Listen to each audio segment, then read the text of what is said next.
Here we have an albino white-faced cockatiel. It does have the red eyes. Hatched out in January of this year.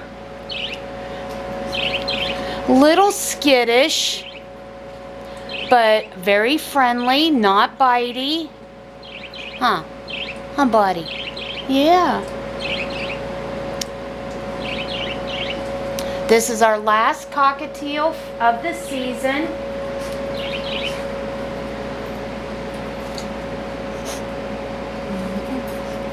Again, here we have a white-faced albino cockatiel, hatched out in January of this year.